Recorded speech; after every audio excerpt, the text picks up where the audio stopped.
Associate Director for Thriving Communities at Reconstructing Judaism. Sherry Flashman and I have had the pleasure of working closely with Rabbi Maurice over the past few weeks to develop this Shabbaton program. We've acknowledged the varying needs and diversity of opinions on the current crisis within our congregation and worked to create formats and content that would create a safe space and welcoming sanctuary as we continue to grapple with the impacts of the ongoing war.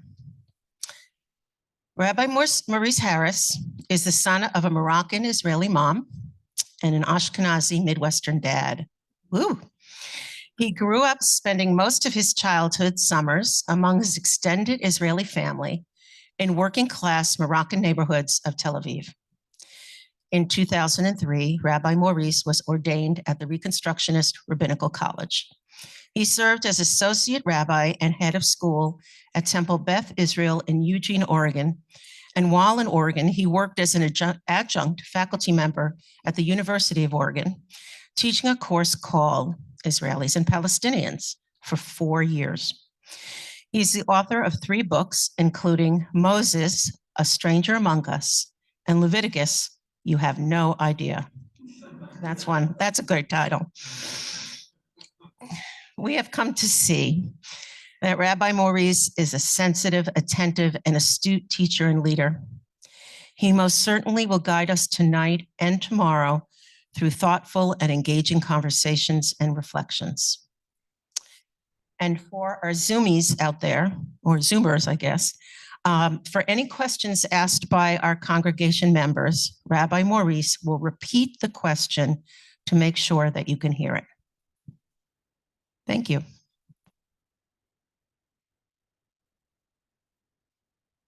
I was going to talk about tomorrow at the end of this. Would you like me to talk about tomorrow now? Okay, Sherry says now, please. Okay, so hold on, because I wasn't going to do that. So, well, I'm thanking you in advance because that was going to be at the end. Thank you so much.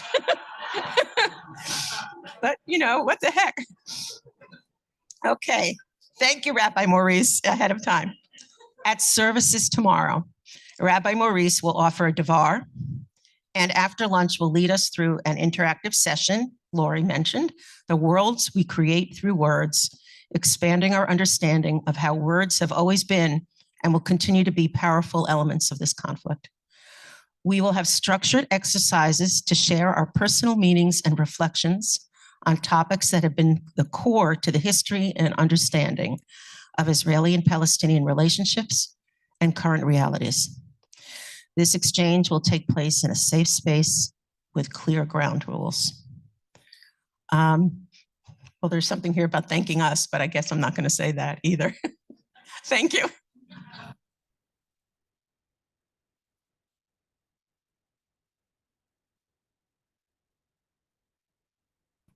Can't get off the stage. Okay, so tomorrow will be regular Shabbat service starting at 10 to 12. It may go to about 12:15. We will then go downstairs for lunch, and then we will clear the tables. It's a very important fact. We're going to leave the tablecloths on because the tables are really ugly. And then we will go into the program for the afternoon, and Rabbi Maurice has a very interesting and intriguing set of exercises for us. So is that sufficient? Am I done? Okay, thank you.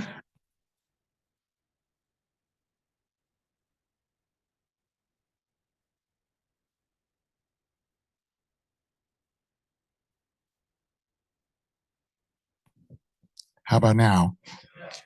Fabulous. Thank you, truly. And I'm really, really happy to be here. I have part of my job title is that I am Associate Director for Thriving Communities, and we're a staff of, and each of us serves as liaison to a number of different congregations in the movement. And so I have been your liaison for a number of years. And I've actually gotten to spend a fair amount of Zoom time with quite a few of you. You have a strategic planning group, you had an interim rabbi search group, you had a settled rabbi search group, and you had Israel and Palestine stuff. So all sorts of things in the mix. And so I'm just very, very honored to be here. And I want to actually start with 3 really short prayers, and number 2 and 3 are repeat after me prayers. And these are all lovely prayers that come from our tradition.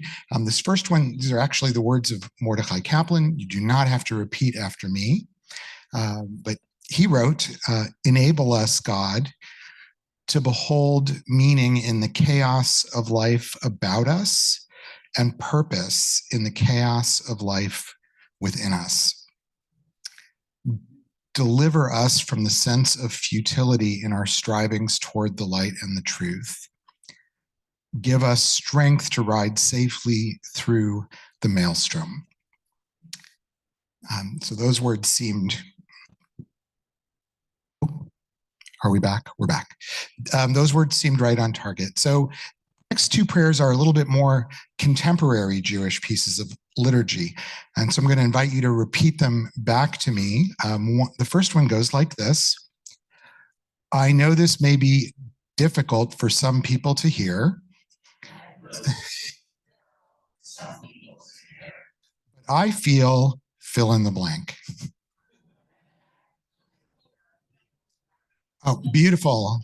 This is a gorgeous prayer. And then this other one, which of course goes with it, is it felt hard for me to hear fill in the blank.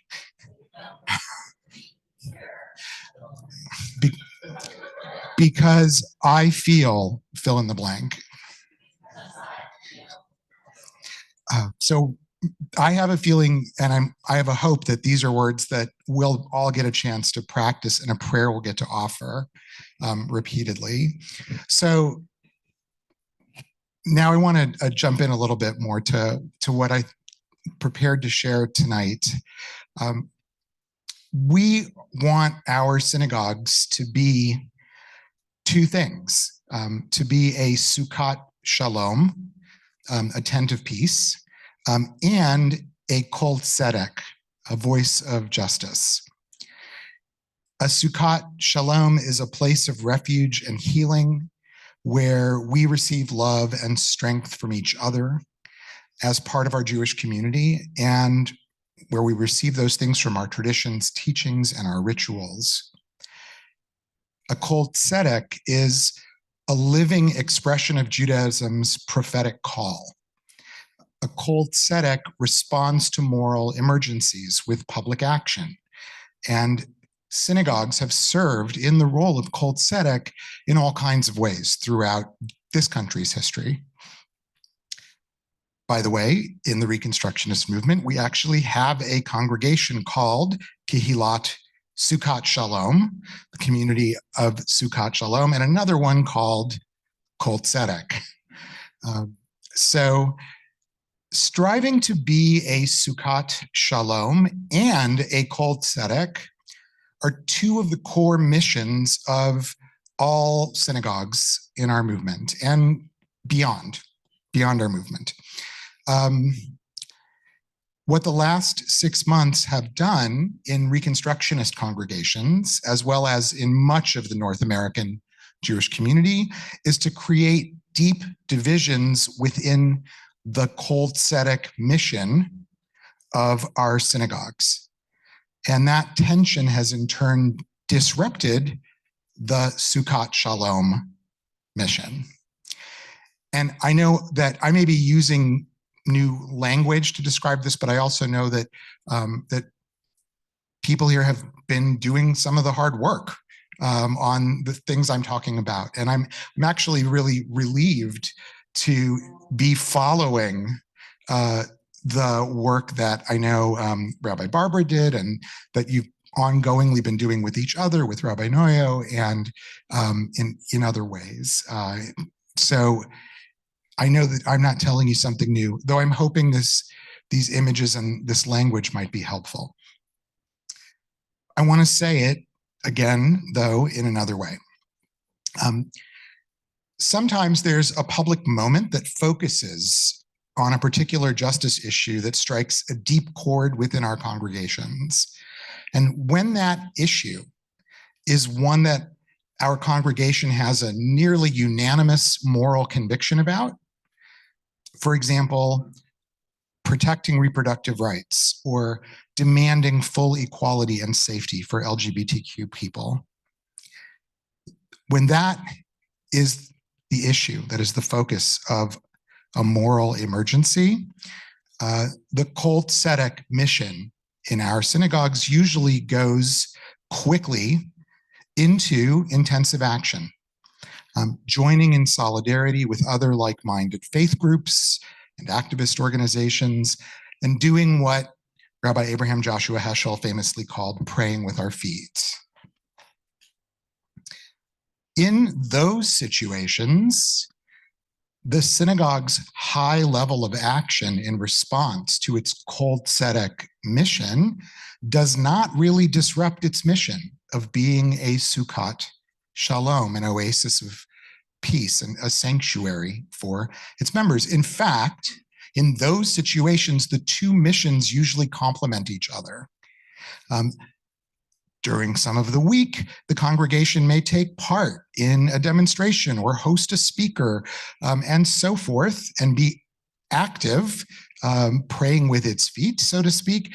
And then on Shabbat, members can come to their shul for some respite from the front lines and for the amazing spiritual nurturing that only Shabbat in Jewish community can give. In those situations, another reason both missions complement each other is because they both support the congregation's members' feeling of belonging to their synagogue. In particular, in order to feel a sense of Sukkot Shalom, of refuge and nurture, people need to be able to feel a deep sense of belonging in their synagogue. It needs to feel like home.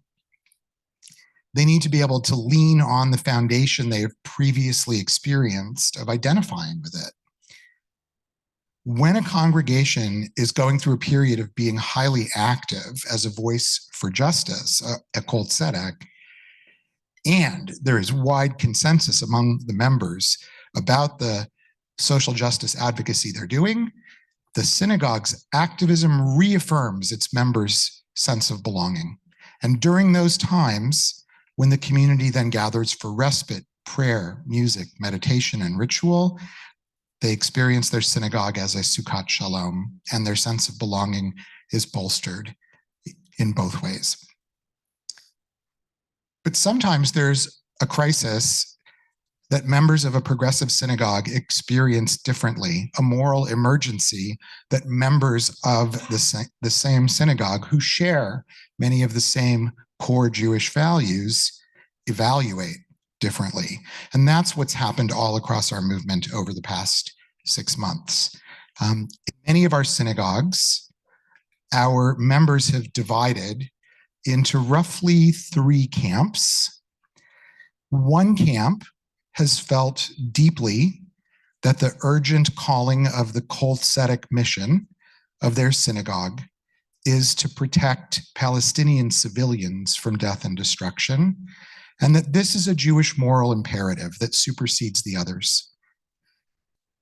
They might cite the verse in Genesis where Abraham says to God, "Will the author of justice sweep away the innocent along with the guilty?"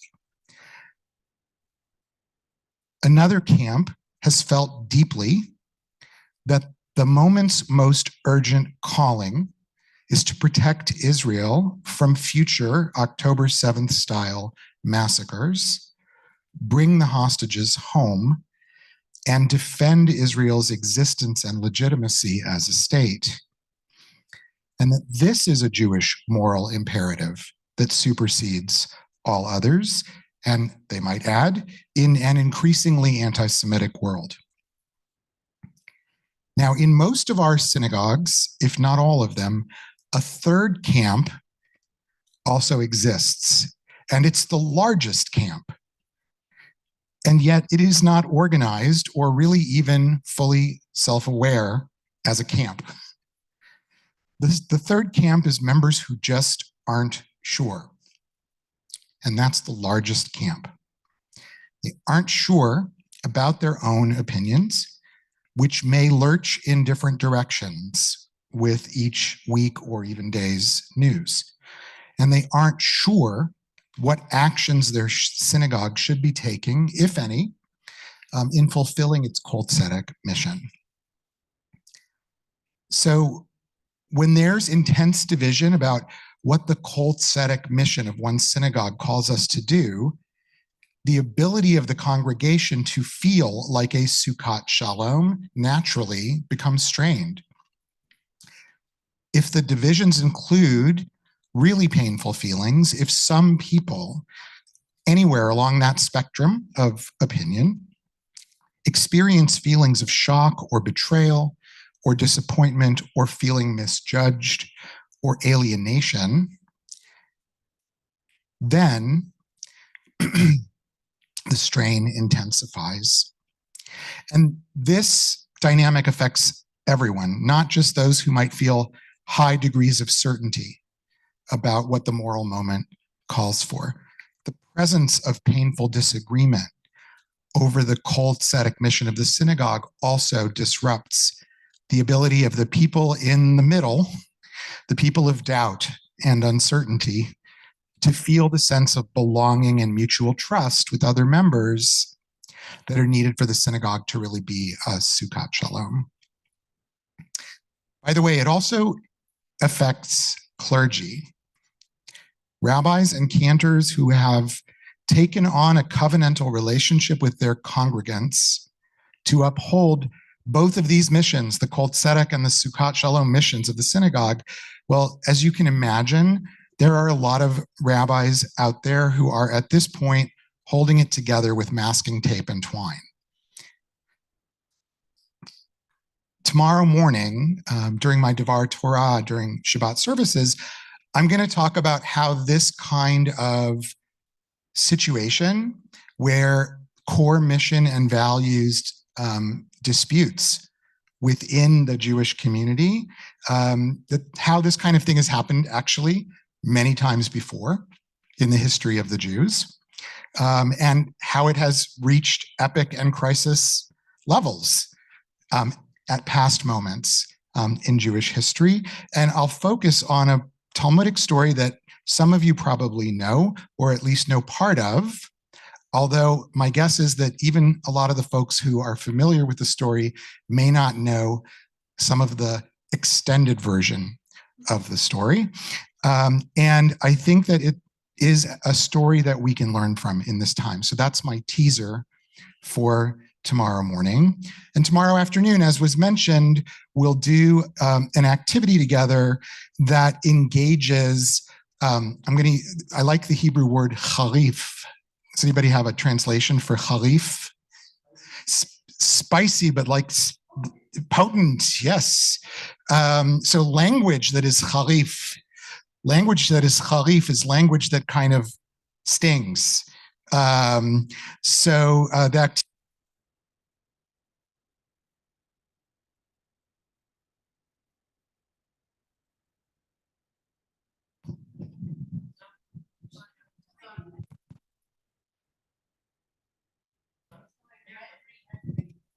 hello, we're back. This is apparently a Harif language sensitive microphone. So I'm going to be careful. So the activity in the afternoon is going to intentionally let us stair-step our way through very charged words, but the charge for the first sets of words are going to be kind of minor. But we'll get to some of the words and language and terminology that folks coming from different perspectives are using in the current moment that easily sting people within their own community in going in all directions in terms of people's politics and allegiances and understanding of all that's going on. So that was the first chunk of what I wanted to give over.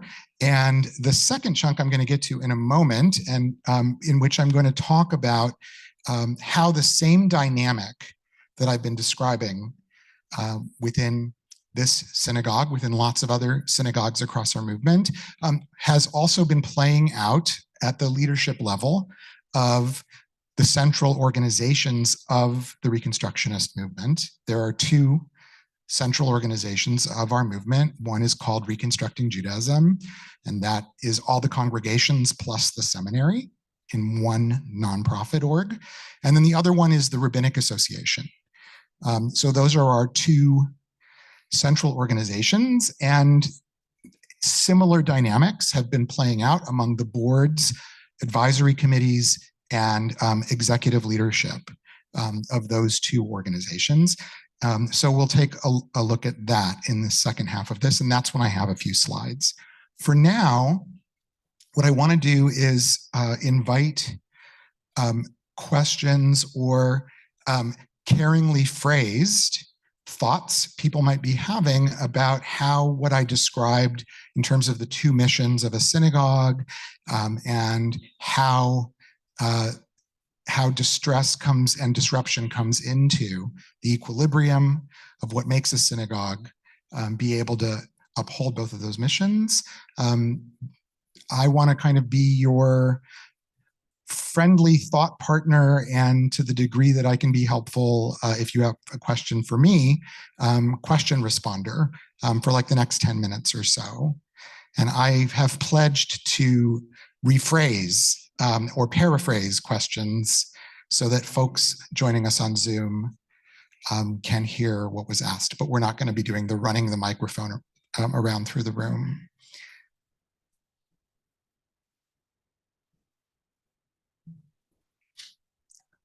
I'm going to start way over here.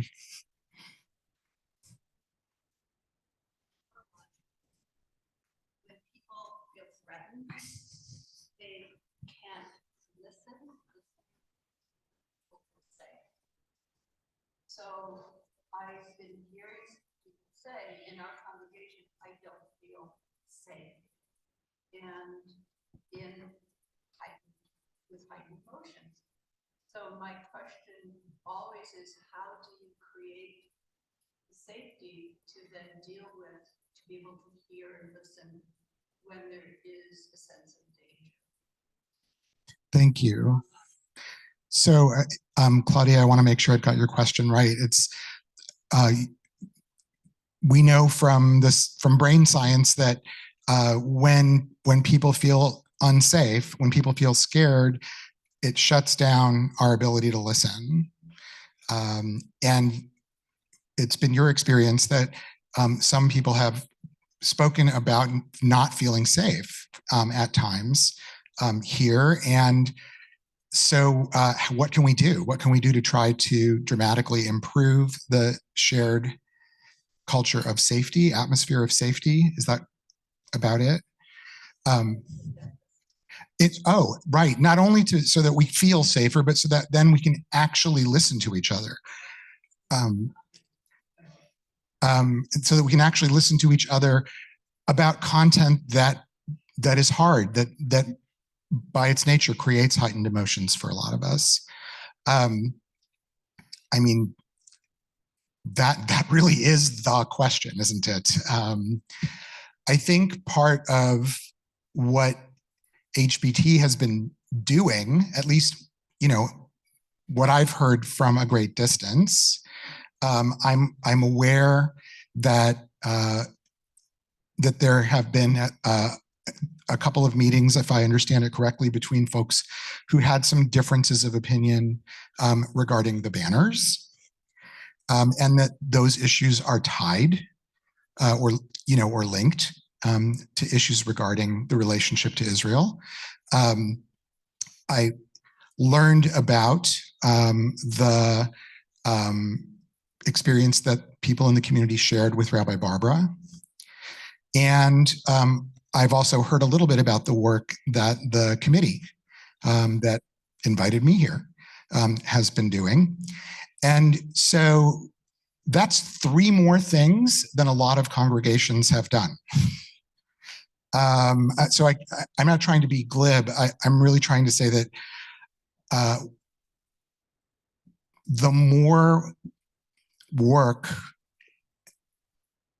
that is done, including what we're doing here, and I hope it's a kind of work that is Shabbat appropriate, but the more work that is done to try to name the problem of the collapse of what creates feelings of safety for people, and to also recognize that the goal is, if I understood it correctly, it's twofold. It's to try to reestablish that safety so that some emotional risks can be taken, and so that lots of people in the community can wrestle with some of the hard stuff, but hopefully not do it in a way that drives each other out of community. And I just think doing the work is all you can do. And it's also, it's also okay to not do it perfectly. And there are times when sometimes a number of people will realize what they really need to do is step away from their congregation for a while, and they may find themselves more at home in another congregation, or they may come back. And, you know, those are also okay choices too. But it's really worth trying to learn how to talk to each other and with each other in a way that gives a space for both the respect, the mutual respect that helps create safety, and a place for people to be able to speak what's on their conscience. And doing both of those things, by the way, is consistent with Jewish values. There's a one-liner in the Talmud in which one of the sages says that it's a mitzvah to learn how to speak in a way that breaks in the ear, which is a really unfortunate metaphor that means to speak in a way so that others are able to hear it. And some of the discussion surrounding that assertion is actually that it's a moral error if someone is trying to persuade or advocate others and they disregard the maxim of trying to speak in a way so that others can hear, that it's kind of on the speaker for failing to account for the obligation to try to do that.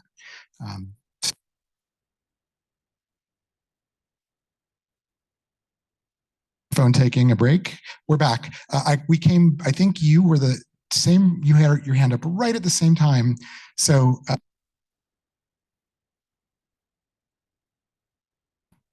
go on. Yep. So the comment was a person offers that they would prefer the word alienated.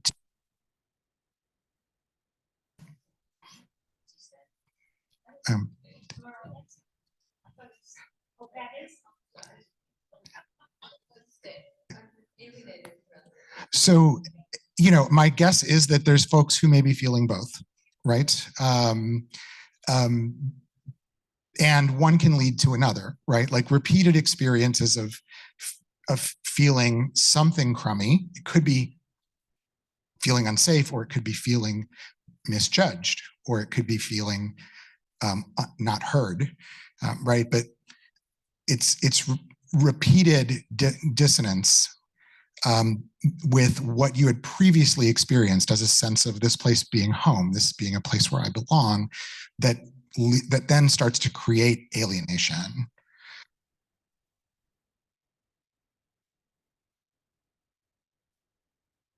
A bit of a crazy mic. I want to, you know what I want to do? I want to start over on this end and then sort of, I'm going to zigzag back and forth. So yes.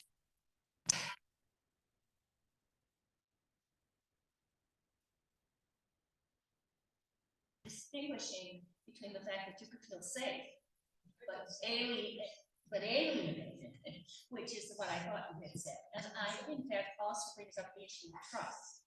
And I wondered if you might want to say something about trust. And what I mean by that is, what I find very helpful is that you have created a very large tent. And what you're telling us is that you can be quite different in the way in which you're thinking about the Israeli Palestinian, if you'll accept those words for now, and that there are so many different ways to be a Reconstructionist, and that right now, in this year and this time, we're witnessing that.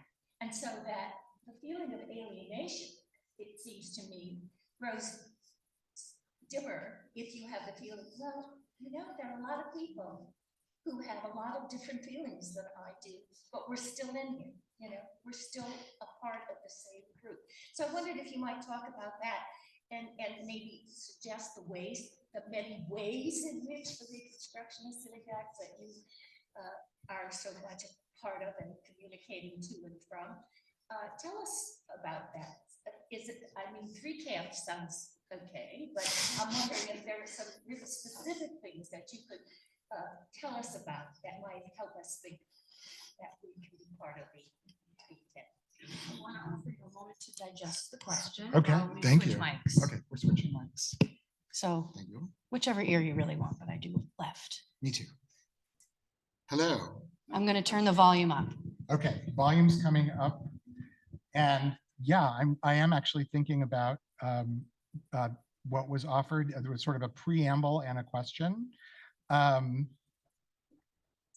That's okay. That's okay. I don't think I'm going to paraphrase it just right, but the gist of what I heard was that, there are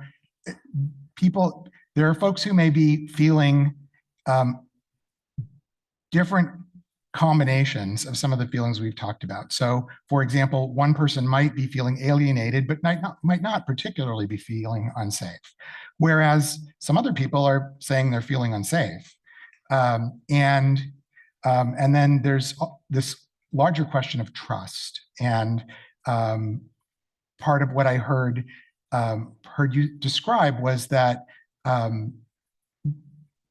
my talk was kind of offering up this idea that we are a pretty big tent, and that and was sort of making it understandable that this tension is happening, and that one of the ways that we can sort of work to solidify the sense of Sukkot Shalom is by growing our tolerance for the breadth of opinion that exists within the congregation. I'm using different words than you did, but I'm sort of trying to stay close to where you were. And then I heard you asking if I could offer some more specific examples of how other congregations in the movement have done some of this work. So I don't know that I can do a great job of that off the top of my head right now, because what's coming to mind for me is I'm thinking of other congregations and the things I've heard about them doing, and they seem really similar to the kinds of things that you have done and are doing right now. Like, I can think there are quite a few congregations that have either had someone who's kind of a respected elder, whether it's an emeritus clergy or someone else who just kind of has that recognized role and is sort of very widely trusted and comfortable, facilitate some kind of structured and guided conversations.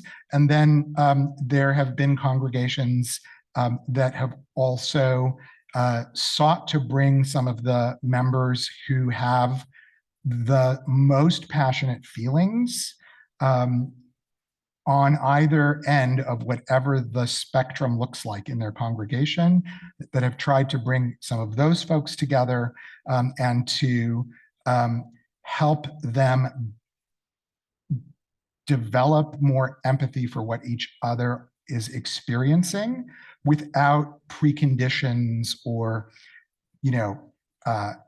telling anybody that they need to abandon what their sense of moral conviction is calling them to do.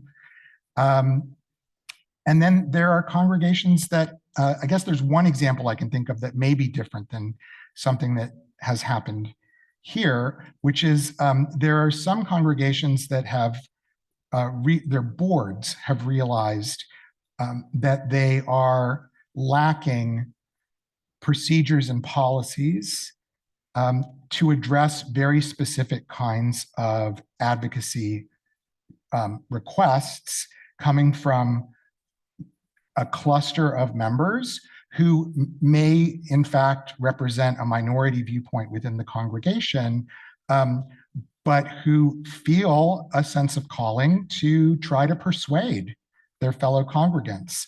And that's a legitimate thing to do in a community of people you care about. And the answer might be that people are not persuaded. But what happens sometimes for boards is they struggle if they don't have some kind of procedure for, let's say, how we decide when we're going to join in a community-sponsored demonstration or sign on to a declaration made by this or that coalition of groups. And if you don't have a set of procedures that were formed not in a moment of crisis, and then it puts a tremendous amount of pressure on, particularly on lay leaders, who often are friends with some of the very people they're being called upon to sort of try and make a more objective judgment about. But I will keep thinking about what some of those best practices might look like. And I'm glad that you brought trust into the conversation. So I want to do two more questions, and I see you. We're going to give people mics. Okay, can we go over here, and then we'll go one over to the left, and then I'm going to jump over to this next section. Thank you. It's more of a comment building off of what Deborah was saying. I think for me, in some of the ways, right after the 7th, I felt pretty unsure and unsafe. Coming to synagogue because I'm relatively new to the community and kind of felt like, oh, I don't know where people stand. But I have kids at Chavarim and I am on committees. And so just by walking forward, and we've had holidays to celebrate and things to do together and bar and bat mitzvahs. And so just walking forward together in like finding a settled rabbi, doing that committee work by showing up for Chavarim and praying together, the annual meeting where the board was confirmed, like all of these things where we're doing the work of being in community together have, at least for me, helped me feel less concerned about what other people in the room might think about today's news, and has reaffirmed or helped me continue to develop trust with other congregants that I'm still getting to know because we're doing the work of being a community together. So I think that is something that has been extremely meaningful to me, and goes a long way, because those daily those interactions with each other where you just see each other as parents of kids who are trying to get to Chavarim on time, or people who want to come to the Purim spiel or didn't feel like dressing up or whatever, like that keeps us human to each other, which allows us to remain in empathy with each other when things get hard. So I think we're actually doing a lot of really beautiful work as a community. So comment, not a question. I really appreciate the comment, and you're going to have the last question from this segment, but I want to try to paraphrase the gist of what you said, because our mic decided to. It's on now. Our mic did not feel safe and felt alienated, and went away. Very much more eloquently than I am putting it.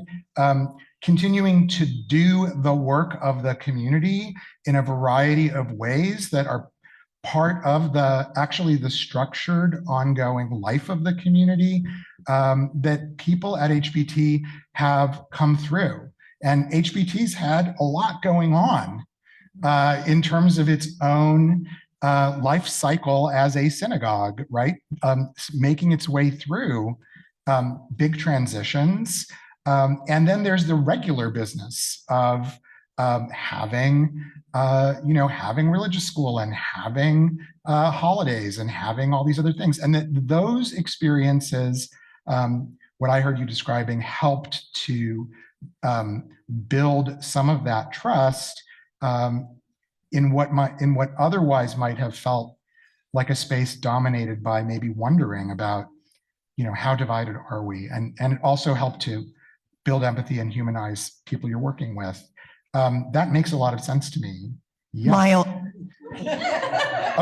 Of course. Mine also is a comment. Sometimes the news on both sides and the disinformation on both sides is so overwhelming that I shut down.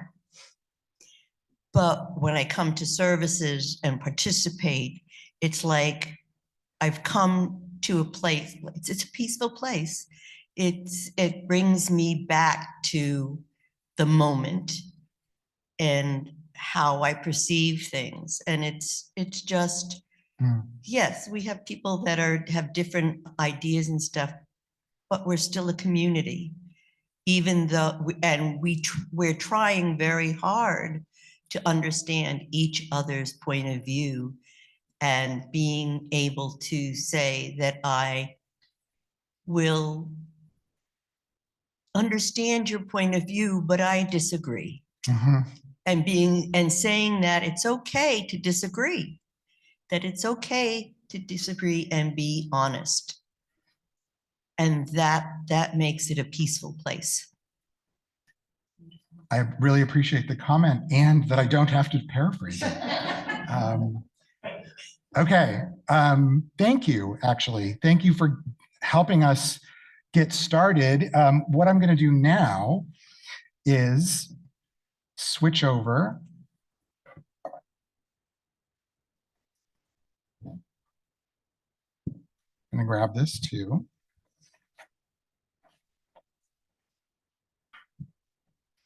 I'm gonna switch over to some slides and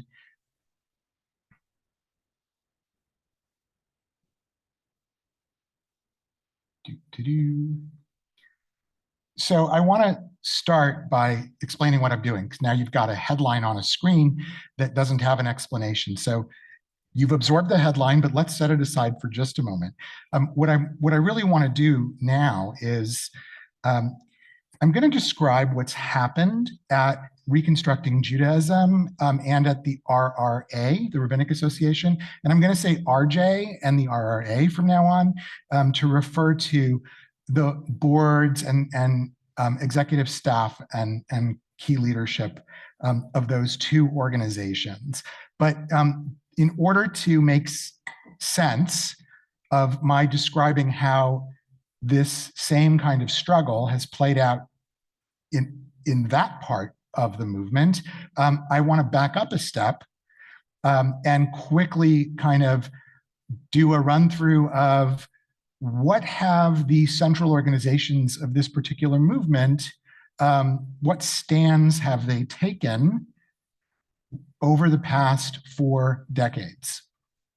And there's actually been, and the way that a position gets taken that's considered a movement-wide position is that the central organizations pass the same resolution. So there's been a series of resolutions starting back in the 1980s that really broadly affirm what today would be commonly called progressive Zionism. So I'm using that as a placeholder term, even though people might mean in the broader world different things by it. Here's what the resolutions passed over the past 40 years in the Reconstructionist movement have meant by it. The positions that the movement have taken have affirmed Zionism as the national liberation movement of the Jewish people, the idea of self-determination as something just and desirable for the Jewish people. They have affirmed the role of Israel as a global refuge for Jews. They have just used the language of ethical nationhood to describe aspiring for Israel to manifest the best of Jewish values, belief, and culture as a nation. The positions that have been taken also are undergirded by the values of justice, tzedek, peace, shalom, and democracy, as well as rule of law. And by rule of law, I really mean participating in an international order that respects human rights and international law. Religious freedom, one of the things that's repeatedly affirmed in Reconstructionist resolutions, cutting in all directions, right? So it's partly about people who are not Jewish having religious freedom, but it's also about the really big problem that that I'm not considered a rabbi in Israel. To make it personal, to the problem that non-Orthodox movements and streams of Judaism do not have government legitimacy and recognition. They're tolerated, but they are not recognized, and they are barely funded. So pushing back against that, as something you probably are not surprised to hear, has repeatedly been part of these guiding values. And then finally, balancing the rights and needs and national aspirations of the Jewish and the Palestinian peoples. So going all the way back to the mid-1980s, you start to see resolutions being passed by the central organizations of the movement and adopted that start out using this language of balancing these rights and needs, and then pretty quickly morphing into expressly supporting a two-state solution as we move into the 90s and O's.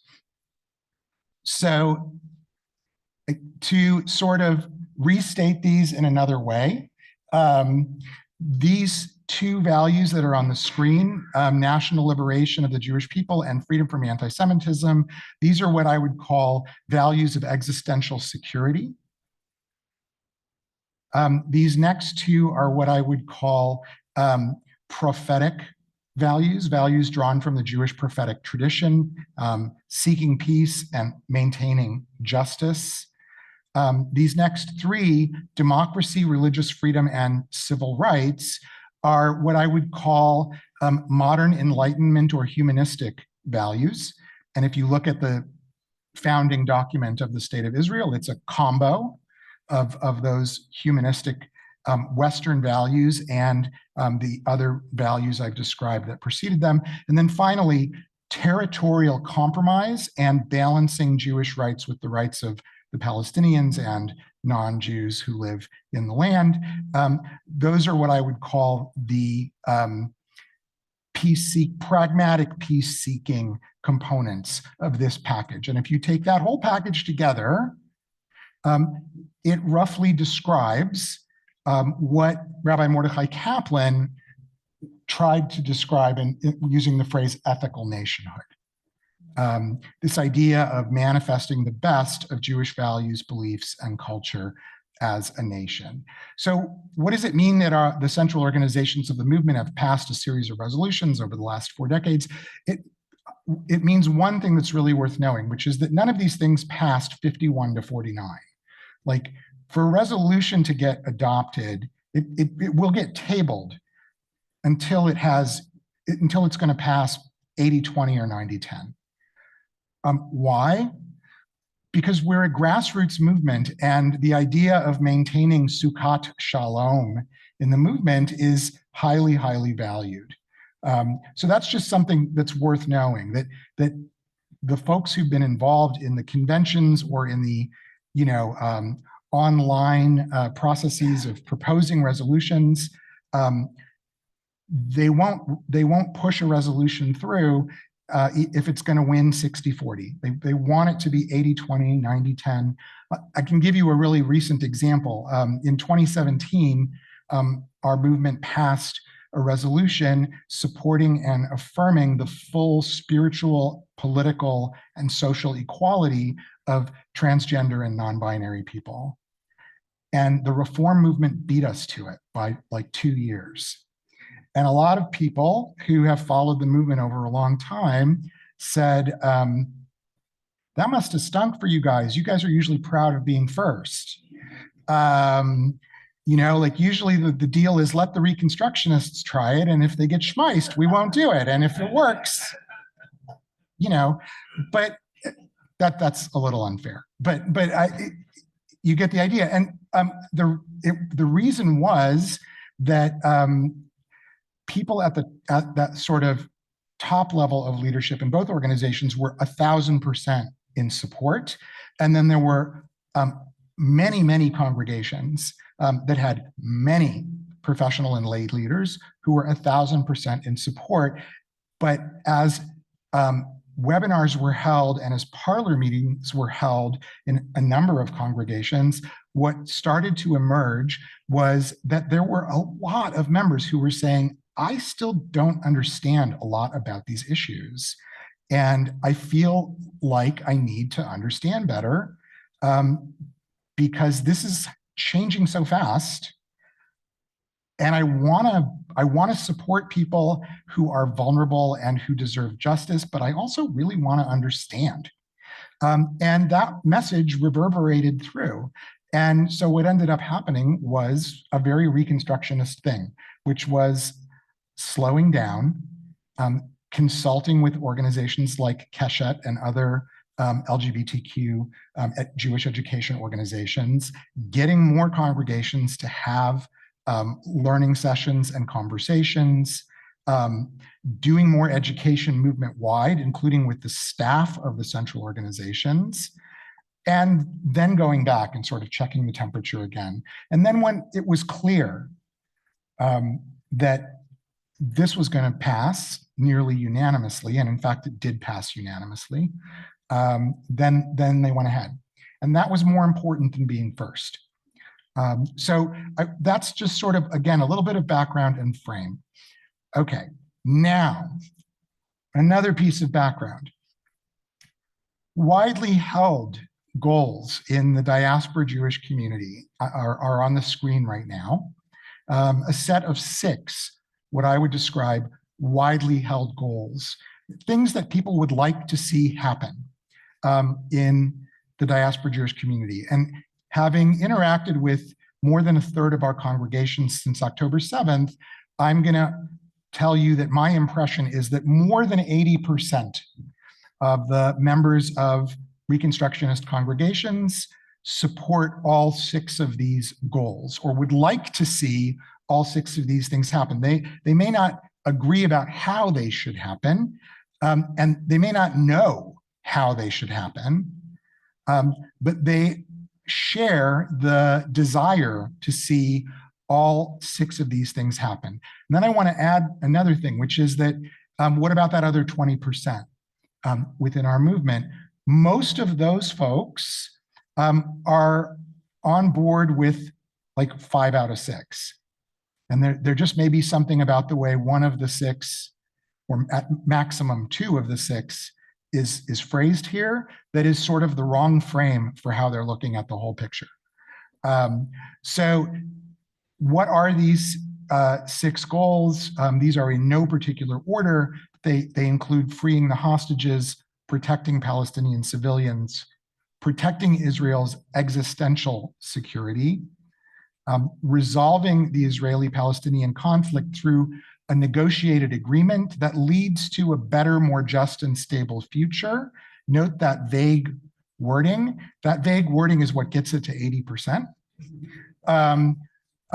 Seeing Hamas not be in power anymore, and seeing a more moderate Israeli government.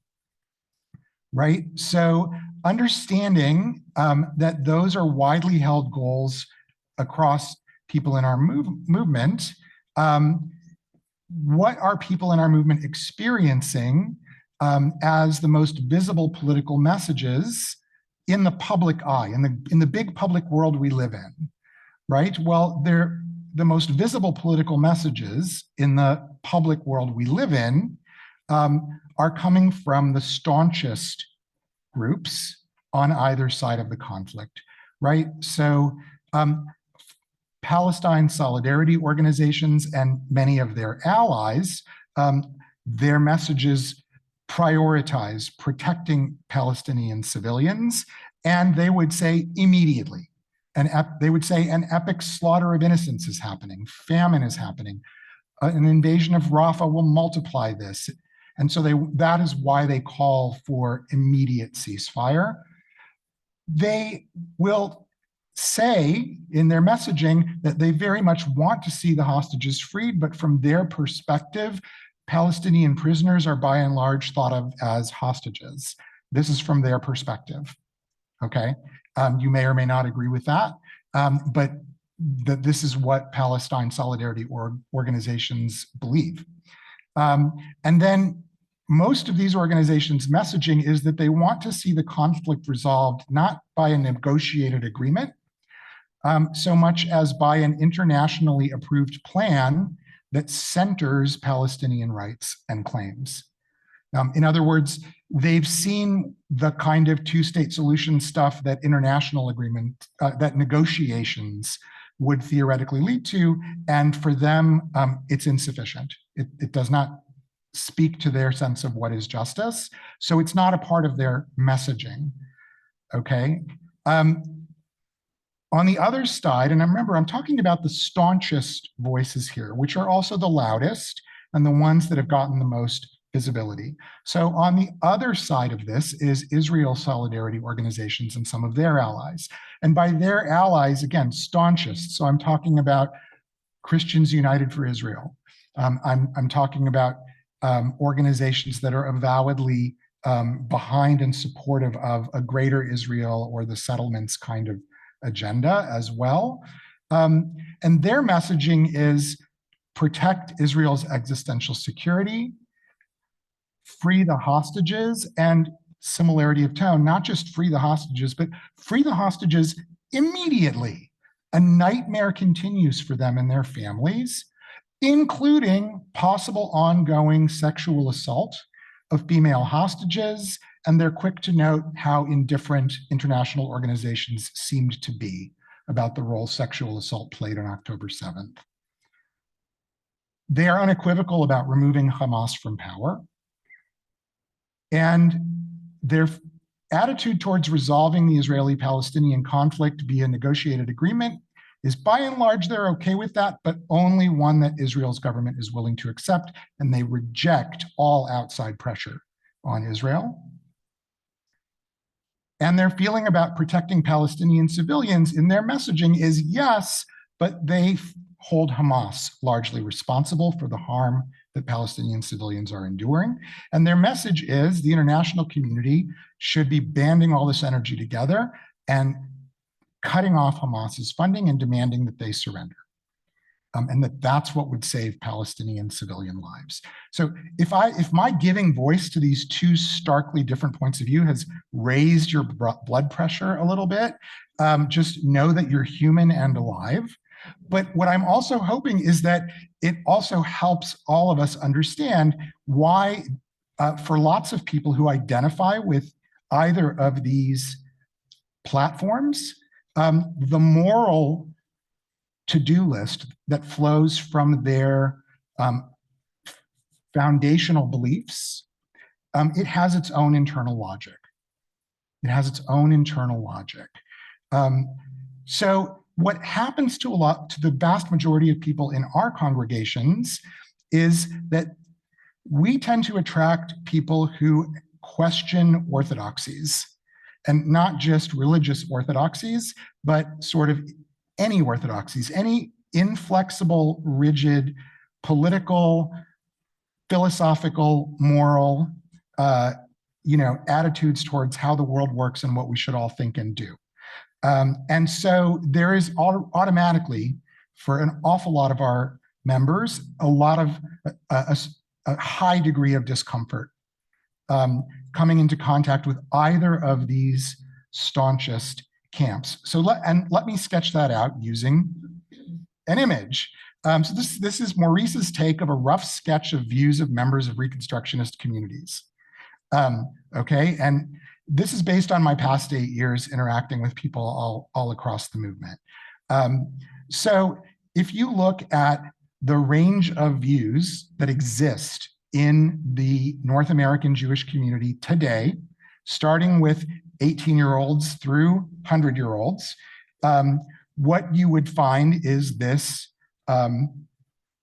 curve, right? And on the farthest right are far right-wing Zionist views.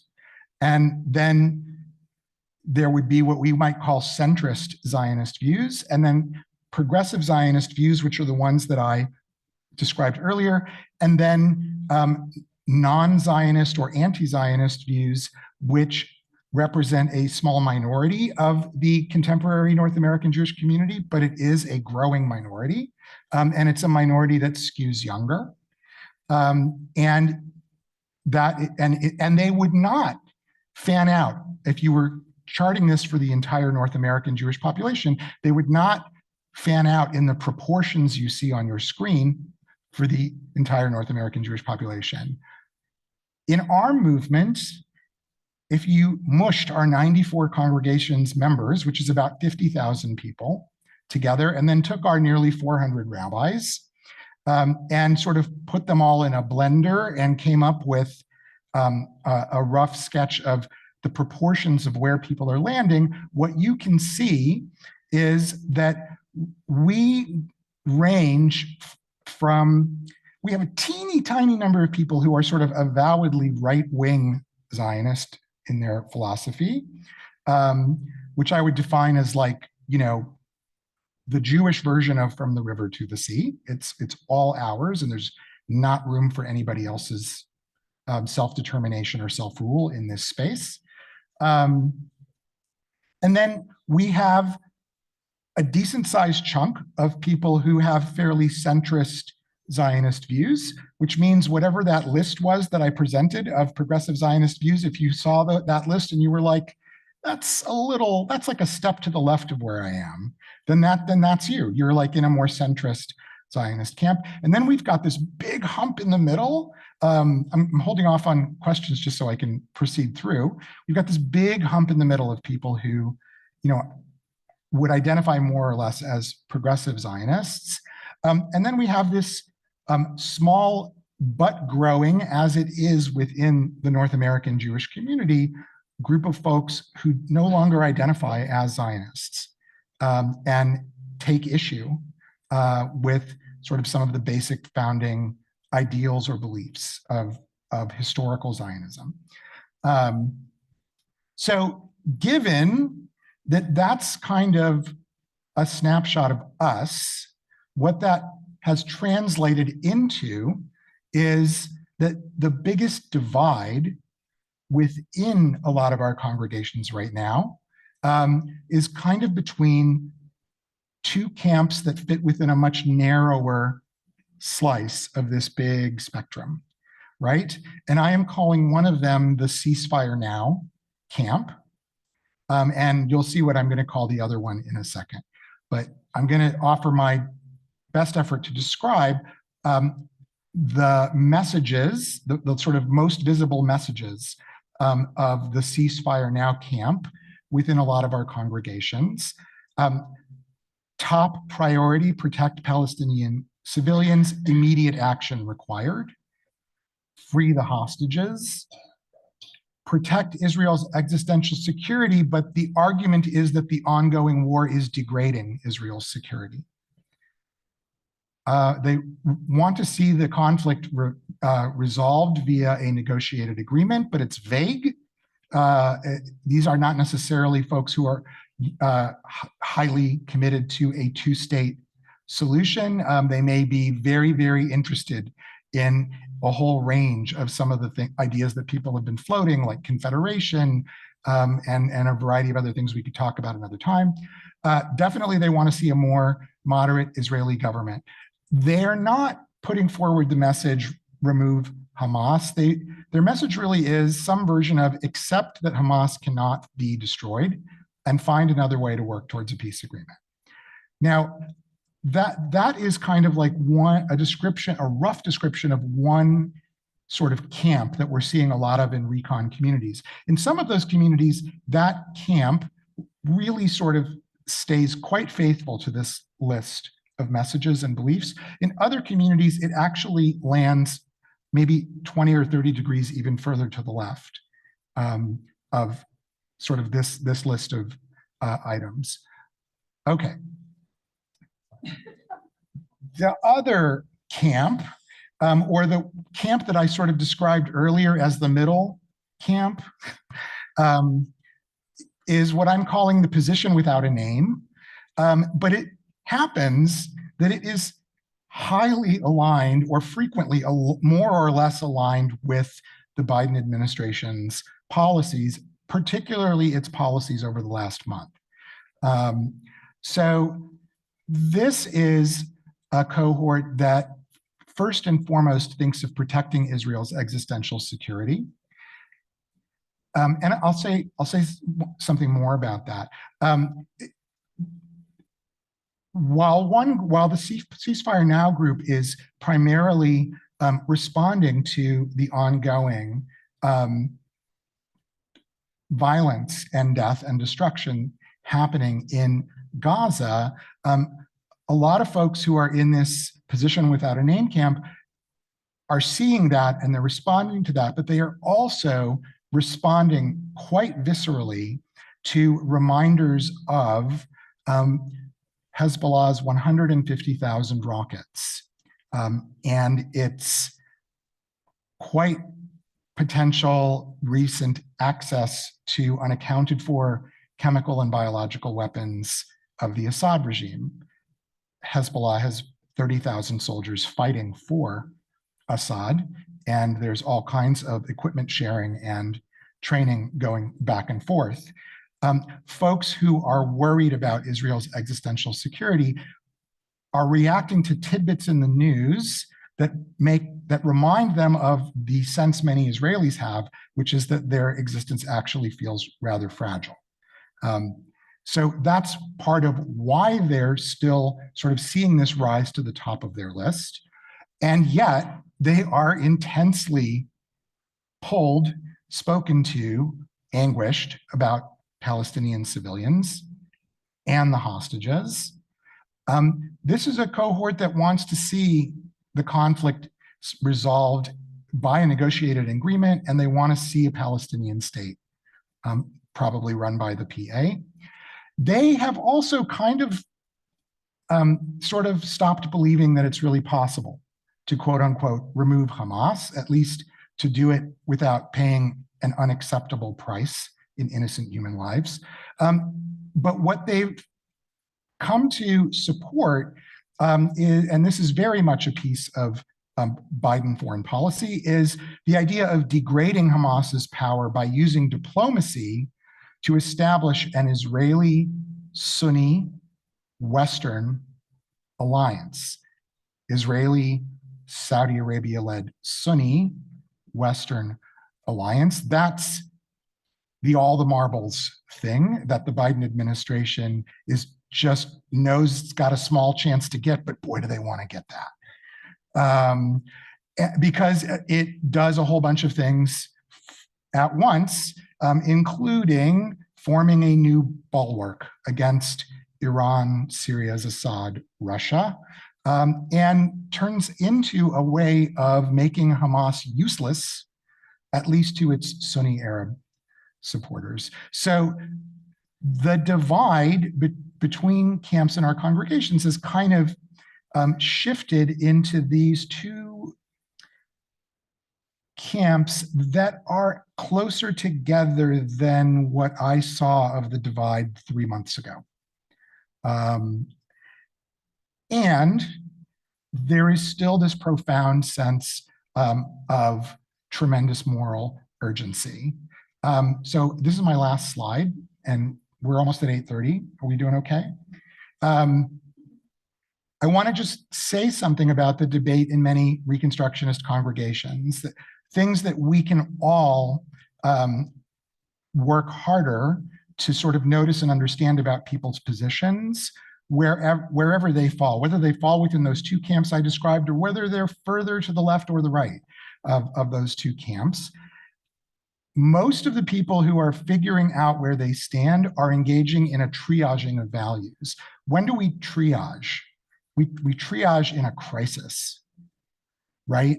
And when we triage, we also cut losses. There's a kind of just instinctive understanding that having everything that one would desire to have happen may just be off the table. So what's got to happen? And people are landing in different places. And I personally have enormous respect for people of good conscience, for people who are good Jews, landing in different places around that. Another thing that I have noticed in common about these different sort of sets of positions or platforms is all of them fail to answer all of the urgent questions. Like, not all of them can say, well, this is how we would accomplish this one and this one. They usually tend to have a lot of insight and thought about one or two things, and then not a lot of certainty or ideas about the others. Next thing I want to mention is, in our congregations, we have a high degree of uncertainty rattling around within most individuals, and a high degree of certainty going on for people who tend to be on the political flanks of our congregations. So that's tough, right? Like, get two people who both are highly certain, and there's almost a way in which they can have an easier debate and disagreement with each other than one person who's highly certain and one person who's not certain. We're seeing high degrees of suspicion that people who are on the other side of, it might not be on the other side of everything, but on the other side of a particular issue or question or use of language. That high degree of suspicion, I've encountered someone else in my congregation that I'm on the other side of something to do with all of this about, that they have a whole lot more extreme views than maybe they actually do. And then what I've also noticed is that debate or learning or being able to hear each other, even when it's uncomfortable, happens constructively in our communities when really highly charged language, that language I described as harif, is left out. When people consciously choose to pick other words because they know certain buzzwords, trigger words are likely to freeze the conversation. So that doesn't mean that it's not okay to use words that somebody else finds extremely triggering. I'm just being an observer here. I'm saying what I've seen is that debate has happened constructively when people choose to leave the most highly charged terms out and find other language to more or less say the same thing, and then are better able. I lied, I had one more slide. Things to also notice about the positions people have been taking. I've noticed that there's sort of four different things that people tend to do. There are some people in each congregation for whom what they're feeling is called to prioritize the Kol Tzedek mission, right? The voice of justice mission of their synagogue. And what they want and what they're doing is advocating for synagogue action. And this can look like we want the synagogue to go join the interfaith ceasefire now rally. We're begging that we implore the board to be brave and do that. It also, by the way, has looked like we implore the synagogue to sign the Jewish Federation of New York's statement, which doesn't mention Gazan civilians at all, and to go to their march on such and such a day, and not give them any difficulties about, you know, their choice of phrases and language. Today we're showing up and being an ally to Israel. Can't you just do that? Right? So that kind of pressure coming down hard. And both of those are examples of people who want the Kol Tzedek mission manifested, and they're advocating for synagogue action. Right? So then in the green box, there are people who would prioritize Sukkot Shalom. They want to advocate for building interpersonal tolerance within the congregation. They want mutual respect. They want safety to grow. They want people to be able to tolerate difference. And they may not be bothered if the synagogue takes no social action, because it just may feel too disruptive of the fabric of the synagogue to be able to do it. What folks who feel this way might be wishing is that folks who really want activism would channel that into doing it with organizations whose mission is overtly political, and leave the synagogue as a kind of oasis of respite and peace. Then there are people who also slice it up differently, right? There are people who, well, I just covered the purple, the people who prioritize Sukkot Shalom and really just want the synagogue not to take any stands. And then there are people who prioritize compromise and partial action in service of both core missions, right? So it's like, let's figure out what we can agree to say by meeting together and compromising on language, and then let's say that. And let's refrain from doing other things and invest some time and energy into keeping our congregation a viable Sukkot Shalom. So I just used up all my time and didn't tell you how this played out for the leadership of the Reconstructionist movement. So now I have to ask you a question, which is, do you want me to spend another 5 or 10 minutes on that? And if you need to go, I understand. Okay, so basically it comes down to this. From like October 8th until roughly the end of January, the folks who make up the two boards and the executive leadership, they were spending a lot of time hearing from and asking the larger grassroots folks that they serve, what's going on for them. And it turned out that among that whole cohort of movement leaders, that what you were finding was roughly the same bell curve and sort of the same things landing in the same places. If there was a one big distinction, what I would say is that collectively, all of those folks were also factoring in, just sort of wondering, like they weren't all just sort of pushing for what they thought was right. They were also factoring in, like, whatever we do collectively, how is it going to affect the movement as a whole? And they're worrying about that and trying to be caretakers of that.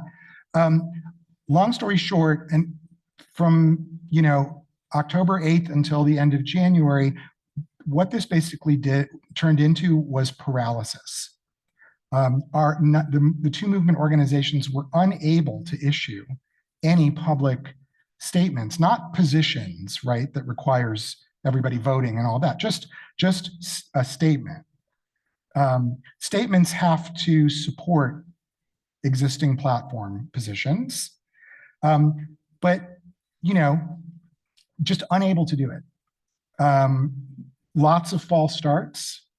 In fact, we were just unable to do it again.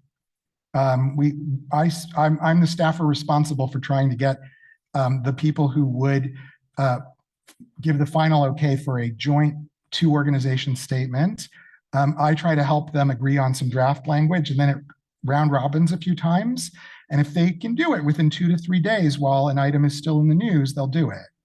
And we tried to do it in response to the World Central Kitchen catastrophe. And it's not that anyone was feeling anything other than horrified, but there was too much disagreement about what the guts of that statement include.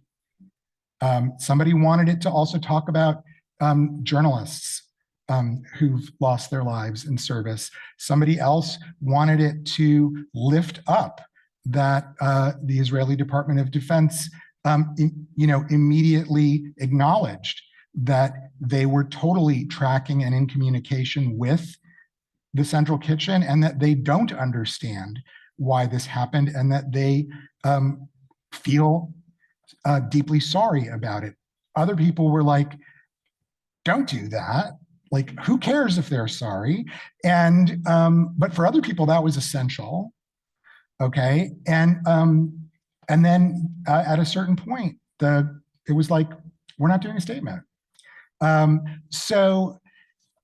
But that collective group hit some kind of tipping point around the end of January, and it resulted in the statement that the movement signed on to on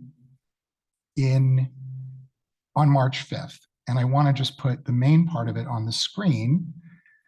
The movement was approached by a cohort of organizations of which it is a founding member, called the Progressive Israel Network, and invited to sign on to a letter to President Biden. And these are groups like J Street and Peace Now. And by the way, those organizations too were having the same kind of thing happen. They were stuck on using the word ceasefire. And so they were calling for everything but that. But because that word had become in many ways sort of not taken literally anymore, but sort of associated as a badge of identifying with a set of political platforms that were very public and visible, they were all unwilling to use the word.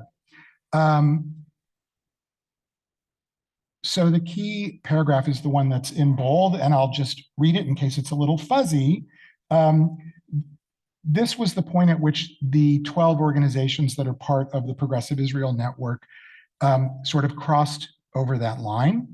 And you'll see that even in crossing over it, they still did it with sort of interesting language, right? So it says that we, the members of the Progressive Israel Network, stand together in support of your efforts to seek a viable path out of this nightmare, a bilateral ceasefire that brings a stop to fighting, a release of all hostages, and a surge in humanitarian assistance. We also turn to you for further leadership in laying out a plan for peace, security, freedom, and self-determination for all. So what does that language mean? Well, on the face of it, it's interesting that also, by the way, that it's a letter to the leader of the United States. It's not calling on the Israeli government to unilaterally enact a ceasefire, but it is calling on the United States to push for a bilateral ceasefire. On March 5th, this came across vague in multiple senses because it could also have meant the 40 days for 40 hostages kind of sort of short-term deal. And this was what these groups could agree on. And yet it was also important, and the Jewish press took it as a major tipping point and crossing over on the part of these organizations. And in terms of movements, our movement and Aleph, the Alliance for Jewish Renewal, are the two movements that signed on to this. And I guarantee you that the Reform movement has been watching to see what kinds of reactions we would be getting. The people who said yes to this continue to be really struggling internally and continue to be anguished. But for the most part, I've talked to all of them. They're feeling glad and relieved that that they did this. I have no idea, by the way, how any or all of you feel about it. I think they're feeling that way. And I think that as the news continues to unfold, that it also seems like there's more momentum growing around some sort of a kind of mainstream support for something close to this package of goals. In terms of what kind of feedback and response, I can tell you I'm the person who gets those emails. Hardly have gotten any. We've had 4 congregations. We have had people who serve on committee or board committee or board leadership from 4 of 94 congregations contact us. All 4 of them said basically said some version of, "We're relieved and what took you so long." So it was clear that was where they were coming from. And then in terms of social media comments and other emails, less than 10. A couple of angry from either end of the spectrum, and a mushy middle of appreciate that you did this.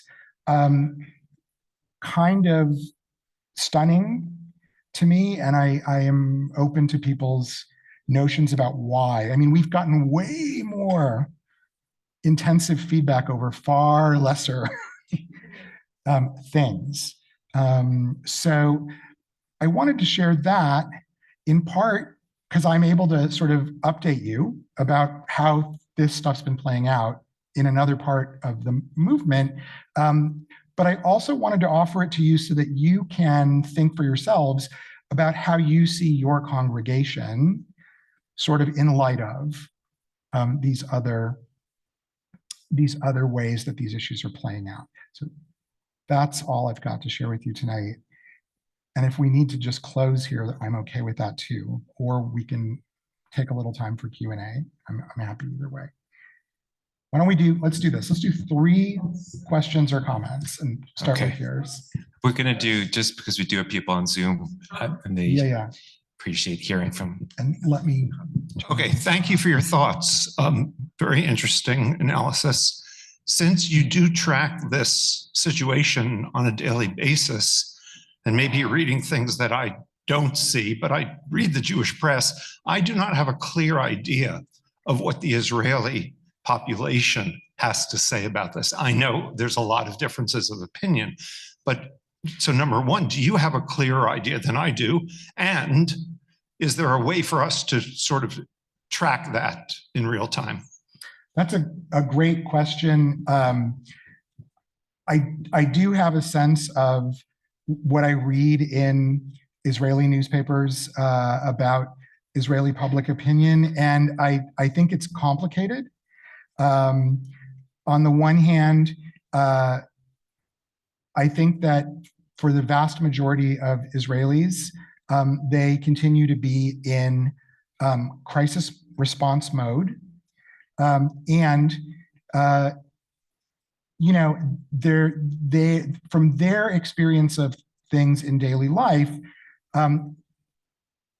for them, life includes, you know, however many rockets were fired at them in the north, however many were fired at them in the south, however many rockets the Houthis fired at Eilat, and the stabbing that took place at this junction. And then here's the one we never hear about, the 4 other attacks that were foiled on the same day. And another problem that Israeli journalists who tend to also be on the Israeli left are pointing out, and it's not surprising, is that like any country in the middle of a war, Israelis on TV are, the vast majority of the images they're seeing are about harm happening to Israelis, okay? The entire Muslim world is seeing the bodies of dead children being pulled out of rubble every single day. And that's also happening. The disconnect, the different media landscape and consciousness in which huge populations are operating in is wildly different. That said, 75% of Israelis still say they want Netanyahu to resign. And they're split. About 25% of them want him to resign now, and the other 50% want him to resign when the war is over. And the numbers of both groups have been growing over time. Don't forget that before October 7th, for nearly an entire year, the country was in an epic crisis with mass demonstrations at an unprecedented scale, demanding that the basic democratic pillars of the state not be taken away by the current government. So, you know, there's tremendous, and those protests are starting to reemerge. So that's going on. And there's one more factor I'll just throw out there, which is the Israeli-Palestinian conflict has taught me to believe in a Talmudic adage that I didn't understand as well as I think I do now. So there's a line in the Talmud where a rabbi says, and I'm just going to use the gendered language in the original, the prisoner cannot free himself from prison, which in context of the discussion means it's actually not true. The old adage, you gotta live there to really understand. That is actually a partial truth. That is not the whole truth. You gotta live there to understand certain things that people who don't live there can't understand. But you also gotta not live some places in order to be able to see and understand some of the folks who are trapped inside of a bubble can't see about themselves. And that, I feel like I better understand that Talmudic adage now. And so, you know, there's a way in which I don't feel beholden to the diaspora Jewish community sort of being deferential to where Israel's community is. One last comment on this piece, which is that I also am frustrated by the questions that Israeli polling companies ask Israelis. So one that they repeatedly ask Israelis is, yes or no, do you favor the establishment of a Palestinian state? Well, right now, you're going to ask that question. 80% are saying no. But what they're not, the question they're not asking is, yes or no, a deal is on the table in which Israel has secured peace agreements and a mutual defense agreement with Saudi Arabia, the UAE, Bahrain, and the United States, and Morocco, and Egypt, and Jordan, and a demilitarized Palestinian state will be established within the next 10 years, yes or no?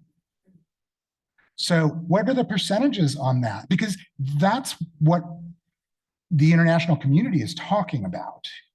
They're not talking about this like meaningless question that is only going to enrage the average person on the street. So, okay, a couple more questions, yes.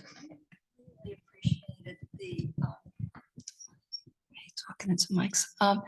I really appreciate everything you did with putting all of the feedback and the data from all the Reconstructionist congregations together.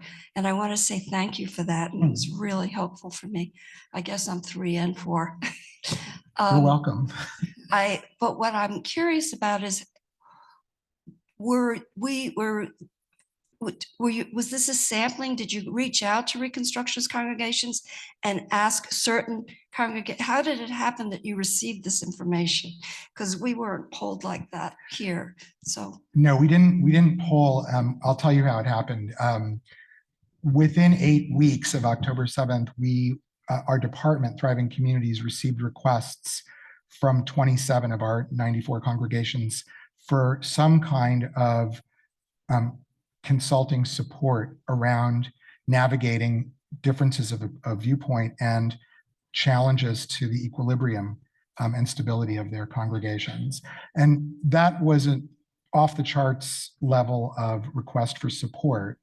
And then that number just kept growing, but it started turning into not just requests for that kind of support, but requests for opportunities for learning. And we have a couple of in-house multi-part series courses that one of which I offer that are, coming from the sort of progressive Zionist place on the spectrum, but that offer a respectful two narratives take on the history of the conflict. And so we started seeing requests for that go up as well. So all of those conversations were then moving into our weekly team meeting, and we were sharing and discussing what we were learning and what we were hearing. And what I did was I started taking lots and lots of notes. Then I started reading in a kind of a haphazard way, lots and lots of articles in newsletters of congregations from all across the board.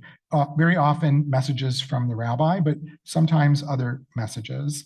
And those were also providing some sense. And then the last cohort of people was hearing from the executive leadership of the Rabbinic Association and hearing what kinds of issues they were being called upon to ask for support. So this isn't scientific, but I would say that it's really good anecdotal. Sure. Yeah, last word. Thank you so much for bringing us up to the letter to Biden, because I was really wondering about that. And when I saw that at midnight, March 5th, happened to be looking at the site, I thought, oh my God, this is significant. And I was sending it around to the leadership because of the call for ceasefire. Even though I later thought, maybe it's more mushy. But this is a comment just to say, my own experience in the congregation is that it's been hard to have the conversation, so that there's a staying away from it. I feel it in myself. And even though we've kind of been working to create this committee to sponsor opportunities and forums, that I don't know whether a lot of other people are having the conversations about what's going on. But my own experience had been, and when I started getting, re-engaged here after being out of the country, that it was tentative. I mean, there was the discussion and it was intense around the banner, and for some, intense for some. And I sadly missed the rabbi's session, which people spoke very positively about. I was really sorry I wasn't here. But I've had that sense, so that it's as though it's not such an active conversation going on, or to know where are people, what are people feeling. So I want to make that comment, and that may be different from what a lot of other people are feeling, but that's some sense that I have, even with some of our efforts to have some of that structured conversation, and I hope we'll have more, but just wanted to make that comment. Fair enough. Fair enough. Okay. Thank you. Thank you all.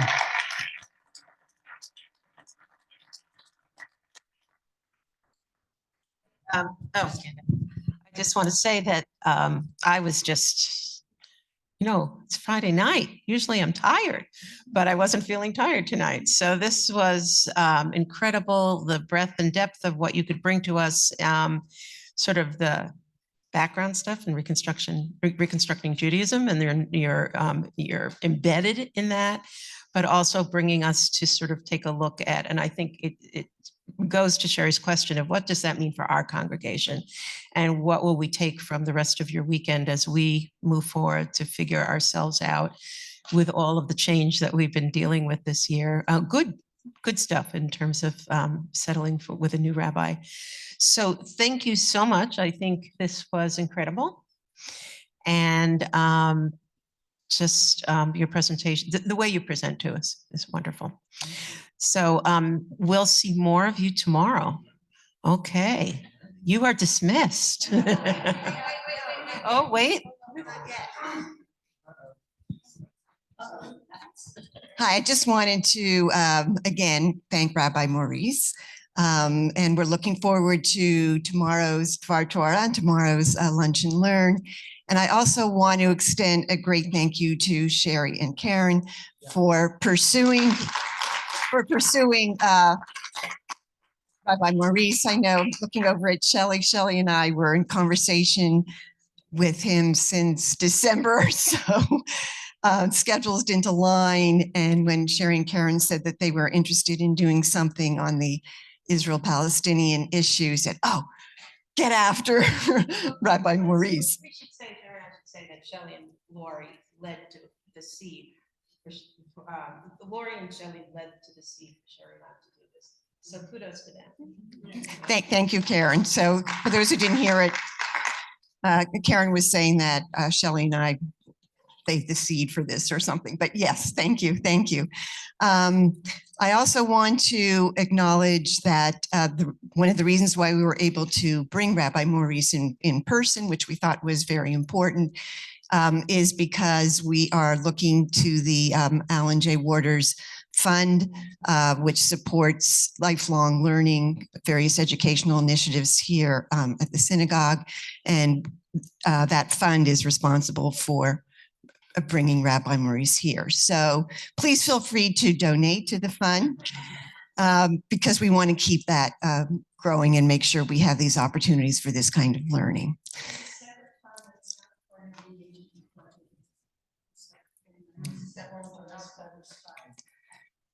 And just a reminder about tomorrow, the session after lunch is called the Worlds We Create Through Words, which will expand our understanding of how words have always been and will continue to be powerful elements of this conflict. And you did already talk a little bit about that.